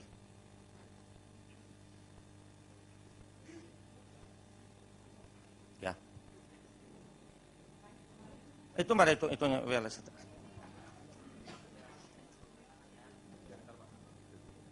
Terima kasih Pak Pendeta, mau tanya, kemarin kan ada hari Idul kawan Muslim. Nah kalau kita diberikan daging kurban itu apa boleh? Tidak boleh. Ya, tidak boleh. Dia ambil dari perjanjian lama. Ya. Pak, mau Ya. tanya ya, kan tempo hari Bapak bilang kalau foto yang dibawa yang peti mati kan nggak boleh bawa pulang lagi. Iya betul. Tapi kalau keluarga kita gitu, misal orang tua kita kan kita foto-foto di kuburan di mana. Itu boleh. Boleh bawa pulang Pak Boleh. ya, disimpan. Yang tidak boleh dibawa pulang atau ditaruh di rumah, potret yang di depan peti mati. Oh, itu potret di depan peti mati itu yang udah dibawa ke kuburan langsung dibawa pulang, jangan. Itu udah disembah, masuk setan. Bakar itu potret itu, kita gantikan potret yang belum pernah disembah. Kita nggak tahu pengunjung yang mati itu orang Kristen apa bukan. Kalau bukan orang Kristen dia ngapain. Masuk, bakar. Kalau saudara nggak berani, nanti minggu depan bawa kemari saya bakar. Mau tanya lagi satu lagi Pak ya. Kalau orang Kristen boleh nggak minum obat sinsei gitu? Boleh. Boleh. Tusuk jarum boleh Pak? Akupunktur, akupresur boleh. Banyak pendeta bilang akupunktur itu tusuk jarum nggak boleh. Sekarang saya tanya itu pendeta, apa bedanya jarum akupunktur dengan jarum dokter? Mentang-mentang dokter dari barat boleh, mentang-mentang itu akupunktur dari Tiongkok aja magic. Kalau gitu orang Cina semuanya setan dong. Enak aja tuh pendeta ngomong. Kalau dari barat aja boleh, boleh akupunktur. Yang nggak boleh itu dukun. Misalnya ibu patah, yang diurut bukan tangan ibu atau kaki ibu, yang diurut bambu kuning, ibu yang kelojotan, itu nggak boleh. Yang kedua, perana nggak boleh, itu tenaga dalam, itu nggak boleh. Sebab tenaga dalam itu untuk mendapatkan itu dengan latihan pernapasan tingkat tertentu nanti keluar kundalini. Tenaga dalam itu latihan di atas 20 tahun. Tapi saya lihat sekarang yang pada punya perana-perana kita orang-orang muda, berarti itu dari setan. Itu Pak ya, misalnya kalau minum obat sinsai itu takutnya tidak itu yang tukang sinsainya itu minta di tepekong atau apa? Enggak, gitu. Di tepekong enggak ada itu obat sinsai. Saya dulu punya tepekong. Enggak ya. Apa itu? Biarin aja itu sinsai orang tepekong. Kalau gitu dokter, kok boleh orang Islam, orang dunia kok kita datang ke dokter? Enggak semuanya dokter orang Kristen. Itu restoran, enggak semuanya orang Kristen. Pada punya roh penglaris kita makan kok. Kita kuduskan dulu berdoa ke restoran. Makanya saudara, banyak orang Kristen kalau berdoa di restoran Padang takut. Saya pernah lihat orang Kristen mau berdoa di restoran Padang, dia jatuhin sesuatu di kolong meja dia berdoa. Ya ilah, saya tegur dia. Ada ayatnya, jika engkau malu mengaku namaku di hadapan manusia, aku pun tidak akan mengaku namamu di hadapan Bapakku di surga. Jangan takut sembahyang di restoran Padang, di restoran mana kita berdoa. Makanya berdoanya begini saudara. Tuhan Yesus, terima kasih atas kasih berkat jasmani kami ini. Kuduskan makanan ini sehingga berguna untuk tubuh, jiwa, dan roh saya ini. Supaya saya dapat memuji memuliakan Kau selalu. Berkati Tuhan orang-orang yang kelaparan, yang kesusahan. Berkati yang menyediakan dan yang membayar makanan itu. Kalau kita ditraktir, doain. Makanannya diembat. Orangnya nggak mau diberkati. Doain. Terus yang menyediakan itu berarti pelayan itu kita doakan. Si Padang dengar kita doakan, bukan dia marah, di korting kita. Takut berdoa di restoran Padang. Doa. Udah jelas. Pak, saya ingin nanya, beda apa tidak roh dengan arwah, Pak? Arwah dengan roh. Arwah itu bukan setan, arwah. Setan bukan arwah. Arwah dengan roh itu sama. Arwah itu roh. Cuman bahasa Arab. Ya. Shalom, Bapak. Shalom. Saya mau tanya tentang bagaimana upacara penguburan. Apakah itu, saya pernah melihat bahwa orang yang dikubur itu ada cara tutup peti, terus dituangin minyak, muter-muter. Itu yang benar bagaimana, Pak? Terima kasih. Yang benar, upacara kematian Kristen buat yang hidup. Upacara kematian agama buat yang mati. Makanya kalau kita datang ke rumah duka, misalnya Cek Acoy mati, nggak ada yang nama Cek Acoy ya. Cek Acoy mati.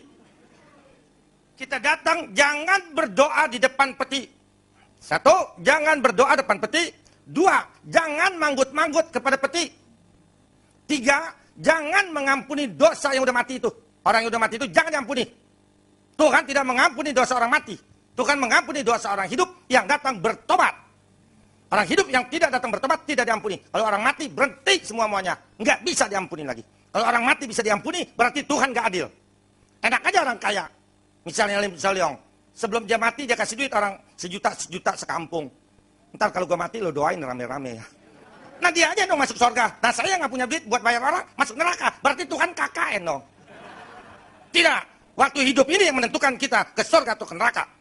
Kalau udah mati nggak bisa menambah dosa, nggak bisa mengurangi dosa. Kalau udah mati nggak bisa memuliakan Allah, nggak bisa menghujat Allah. Berhenti semuanya. Jadi kalau kita ke rumah orang mati, kasih tangan sama yang hidup, duduk di kursi, yang kita doakan, Tuhan Yesus, kuatkan iman keluarga yang ditinggalkan. Tuhan Yesus, hiburkan keluarga yang ditinggalkan. Tuhan Yesus, berilah kesehatan kepada keluarga pada waktu menunggu jenazah. Tuhan Yesus berkati semua biaya penguburan. Mengenai itu, kecerotin minyak, itu penghormatan terakhir. Boleh. Tapi yang nggak boleh, mesen. Ada orang Kristen mati, mesen. Nangis boleh, tapi jangan kena air mata, jangan kena engkong. Ntar engkong jalannya susah ke sana. Bukan karena air mata aja susah jalan ke surga. Mau disiramin air mata seember juga. Kalau engkong kita waktu hidupnya percaya sama Tuhan, taat sama Tuhan, langsung berangkat ke surga. Meskipun nggak kena air mata juga kalau engkong kita gak mau nyembah Tuhan, masuk neraka. Bukan, banyak dipesenin. Yang selanjutnya, kalau orang mati itu jangan dibawain Alkitab. Banyak di dalam peti, saya upacara kematian, saya suruh angkat itu Alkitab. Masa Alkitab ditaruh dalam peti? Hidupnya aja nggak pernah baca Alkitab, apalagi matinya. Alkitab buat yang hidup. Kedua, dia bilang itu Alkitab katanya buat supaya selamat dengan salib. Nggak bisa. Salib nggak bisa menyelamatkan. Alkitab nggak bisa menyelamatkan. Yang bisa menyelamatkan kasih Yesus. Waktu hidup itu, bertobatlah. Kalau udah mati, nggak bisa. Angkat itu semua. Jangan masukin lagi segala macam salib di dalam peti atau Alkitab. Angkat. Dan kalau boleh saya sarankan, jangan taruhin baju di dalam peti mati. Itu orang dunia. Orang mati nggak pakai baju. Ini engkong yang mati dibawain bajunya, tungkatnya, gigi palsunya. Wah, semuanya penuh tuh dalam. Itu baju kasih orang miskin yang masih hidup. Mau ngapain taruh dalam peti? Itu kepercayaan orang dunia. Orang mati pakai baju, orang mati nggak pakai baju. Jadi raja cacing jadi bawah. Bawain baju. Jangan lagi saudara, kalau mayat itu udah Kristen, jangan dipakein mutiara dalam mulutnya, hidungnya. Ngeri lagi.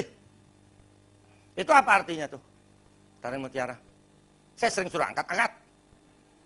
Itu kepercayaan yang lama, ditaruhin mutiara, supaya nanti kalau Giam Loong nanya, jangan salah ngejawab.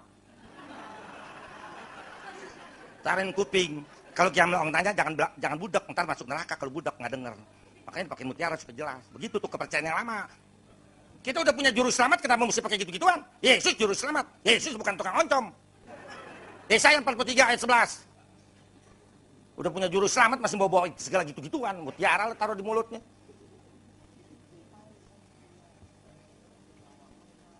Yesaya 43 ayat 11, demikian firman Tuhan. Akulah Tuhan dan tidak ada juru selamat selain daripadaku. Amin. Hanya Yesus juru selamat. Dia bisa menyelamatkan. Bukan segala benda-benda itu. Benda-benda tidak bisa menyelamatkan. Hanya Yesus yang bisa menyelamatkan. Untuk mendapatkan kasih Yesus, taatlah sama dia. Tiap hari lakukan firman, pujian, dan doa. Lakukan. Jangan malas. Apa lagi? Pak. Ya. Saya ingin nanya tentang penginjilan kepada orang mati, Pak. Bagaimana pandangan? Enggak bisa. Yesus waktu mati, dia turun 3 hari ke dunia orang mati. Dia kabarkan firman, itu benar. Yesus bisa bangkit lagi. Nah kalau kita mati, mana bisa ngabarkan firman? Enggak bisa. Orang hidup kabarkan. Enggak bisa. Hanya Yesus yang bisa bangkit. Kita nggak bisa bangkit lagi. Mau kabarinnya bagaimana? Seperti si itu tuh pendeta yang dari Bandung tuh, saya nggak sebut namanya. Engkong kita, ini kepercayaan dia tuh, ajaran dia tuh. Engkong kita waktu hidupnya belum terima Yesus. Terus dia mati. Sekarang cucunya nih, kita nih udah terima Yesus. Kita panggil medium. Itu sensei orang mati, kalau orang Cina bilang sensei orang mati. Medium. Kita panggil medium, terus medium itu nanti manggil tuh roh engkong kita. Masuk ke medium itu, kita firmanin. Siapa yang ngajarin? Ayat keberapa ada? Ada yang tidak ada di dalam Alkitab, jangan percaya. 2 Yohanes 1 ayat 9. Ada lagi ayatnya, mau ngomong apa juga ada ayatnya. Jangan percaya kalau nggak ada di Alkitab. Ditambah-tambahin. 2 Yohanes 1 ayat 9, demikian firman Tuhan. Setiap orang yang tidak tinggal di dalam ajaran Kristus, tetapi yang melangkah keluar dari situ, tidak memiliki Allah. Barang siapa tinggal di dalam ajaran itu, ia memiliki bapa maupun anak. Amin, jangan dengerin. Kalau yang tidak ada di dalam kitab, jangan percaya. Makanya saudara, saya sayangkan sekali, banyak jemaat lebih percaya kepada pimpinan gerejanya daripada firman. Lebih percaya kepada pimpinan gerejanya daripada firman. Firman yang hidup adalah Yesus. Jangan percaya sama manusia. Manusia bisa apa? Pimpinan gereja kita mana bisa bawa ke gereja? Mana bisa bawa ke sorga? Dirinya belum tentu ke sorga. Dengerin dia. Mari kita lihat ayatnya. Benar, Galatia 1 ayat 9 10. Galatia 1 ayat 9 dan 10, demikian firman Tuhan. Seperti yang telah kami katakan dahulu, sekarang kukatakan sekali lagi.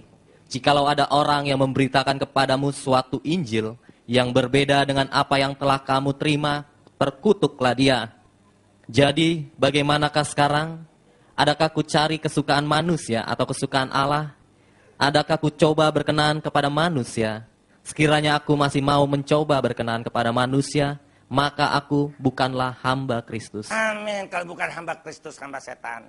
Jangan berkenan sama manusia, berkenanlah kepada firman. Firman yang hidup adalah Yesus. Jangan tambah-tambahin itu Alkitab. Jangan ngurang-ngurangin itu firman. Dihukum Tuhan. Ada hukumannya.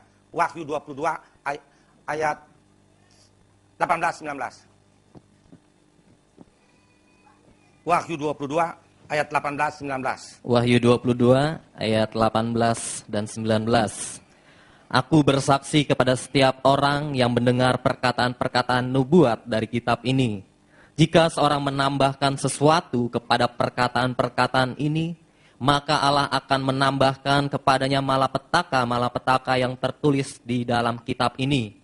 Dan jikalau seorang mengurangkan sesuatu dari perkataan-perkataan dari kitab nubuat ini, maka Allah akan mengambil bagiannya dari pohon kehidupan dan dari kota kudus seperti yang tertulis di dalam kitab ini. Amin. Yang menambahkan firman artinya tidak ada di dalam Alkitab, ditambahkan pengajaran dunia. Itu menambahkan firman, akan ditambahkan malapetaka. Yang mengurangi firman ada di dalam Alkitab, tidak mau dilakukan, dipotong-potong. Itu mengurangi firman, dicabut dari pohon kehidupan dan dari kota kudus. Artinya masuk neraka. Siapapun yang mengurangi firman dan menambahkan firman, dihukum. Jelas. Jangan taat sama manusia, taatlah sama firman. Firman yang hidup ada Yesus. Taat sama Tuhan Yesus. Siapa lagi? Saya mau tanya Pak tentang orang mati sudah nggak bisa kembali lagi ke rumahnya ya. Ya. Sekarang bagaimana jalan keluarnya supaya dia nggak kembali lagi, supaya nggak sering lagi kita lihat gitu Pak. Misalnya Bapak udah meninggal sering masih datang di mimpi gitu. Itu setan. Ya maksudnya bagaimana caranya supaya kita nggak suka diganggu sama dia gitu. Waktu mau tidur berdoa dulu, memuji Tuhan dulu, baca firman dulu, pasti enggak.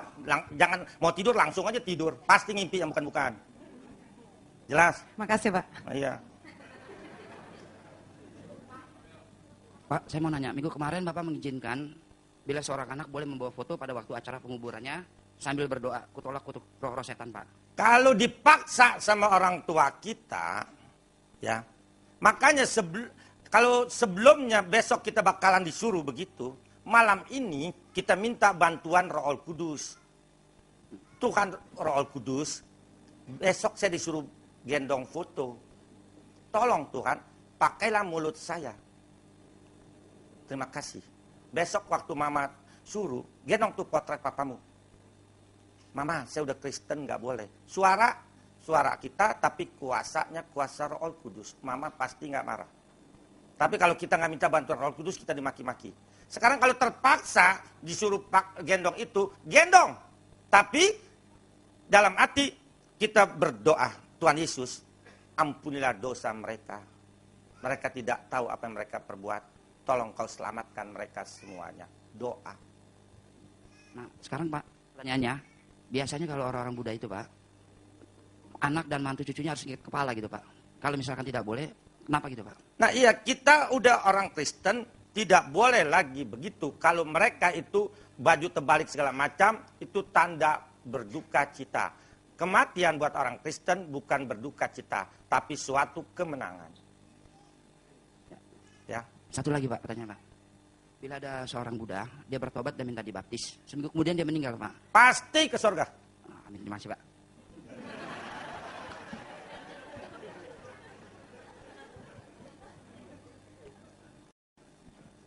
Pak Teo, saya mau tanya Pak Teo 2. Aneh. Saya di belakang.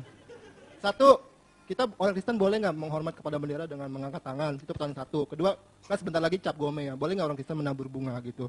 Makasih gitu. Menghormat bendera ada ayatnya. Taatilah peraturan pemerintah. Ada nggak ayatnya? Yang kedua, menabur bunga di kuburan boleh, nggak menabur juga boleh. Tapi yang nggak boleh ngomong dengan kuburan, kasih sesajen kesukaan orang tua kita, misalnya cendol, kita bawain cendol. Papa nih kesukaan papa nih cendol, nggak boleh lagi. Dan yang nggak boleh berdoa di kuburan, ya. Dan yang nggak boleh lagi waktu-waktu tertentu cengbeng jangan ke kuburan lagi. Pasca Natal, Tahun Baru, jangan ke kuburan lagi. Hari matinya, hari lahirnya, jangan ke kuburan lagi. Ke kuburan hari apa aja, jangan seperti orang dunia. Mau ke kuburan besok aja, kalau berani nginep juga boleh. Tapi hari-hari seperti orang dunia nggak boleh. Galatia 4 ayat 8, 9, 10. Galatia 4 ayat 8 sampai 10. Demikian firman Tuhan.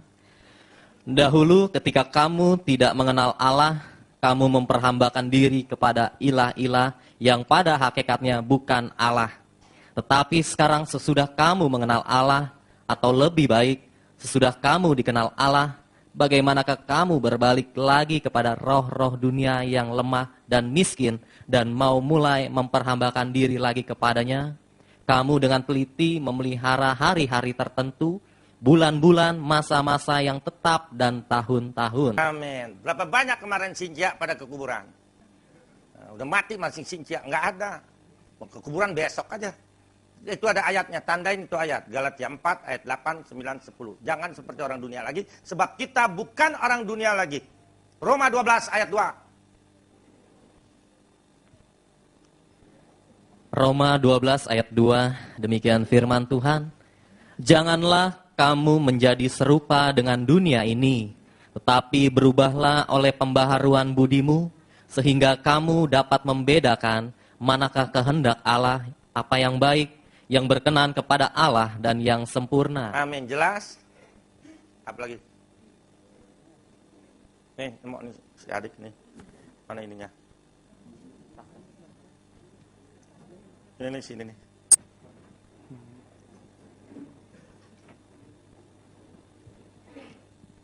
Pak, tadi Bapak kan ada bilang soal yang tenaga dalam gitu. Terus kalau belajar bela diri, kan nggak boleh. Terus ada ayatnya nggak Pak, supaya jelas gitu? Oke. Ayatnya nggak ada dilarang main silat. Nggak ada. Tapi sifat orang punya silat itu yang dilarang. Satu, orang kalau punya silat sombong, tidak mau mengalah, dan kejam. Contoh, misalnya saya belum punya silat. Saya lagi jalan, diejek oleh 3 orang. Saya lihat 3 orang, ya gua kalah, lo 3 sih. Tapi kalau saya punya silat, diejek 3 orang, saya mau tahu, coba lo maju deh. Percuma gua tiap hari belajar. Gua kalah, gua belajar lagi. Lo maju deh 3-3-nya. Itu sombong nggak? Nggak boleh. Kalau udah kepalang tanggung punya silat, berhenti, jangan latihan lagi. Tapi kalau yang lagi latihan, berhenti.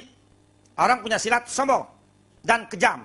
Kita kalau berhadapan sama orang, kalau hati kita kesian, ya kalau gua pukul berantakan nih. Kita kesian, kalah satu tindak, kalah sedetik. Kita kalau udah berhadapan dengan iman setan, lu mesti rubuh. Baru menang. Terus Pak, silat. Kalau belajar silat gitu, emang benar ya, misalnya udah bertobat, tiba-tiba orang silat tiba-tiba refleks gitu. Bisa. Kalau sadar. Sampai, maaf saudara, saya dulu hobi silat. Sampai sekarang saya kalau lagi tidur, jangan banguninnya jangan dipegang. Mental deh, pasti mental. Istri saya waktu hari kelima, habis nikah, hari kelima kan udah mesti kerja. Dia bangunin pagi-pagi, Pi, bangun Pi. Saya refleks, mental dia ke bawah ranjang. Dia bilang, ya kaget kok papi dibangunin aja marah. Bukannya marah, saya lupa bilangin, saya jangan dipegang kalau lagi tidur. Celaka. Saya salah didik dari dulu udah. Nggak bisa hilang silat. Tapi jangan digunakan untuk menganiaya orang. Misalnya kita ditodong, ya kita tangkis saja, lu jalan deh, lu bukan tandingan gua lu. Gitu aja. Kalau dulu langsung kita lipat.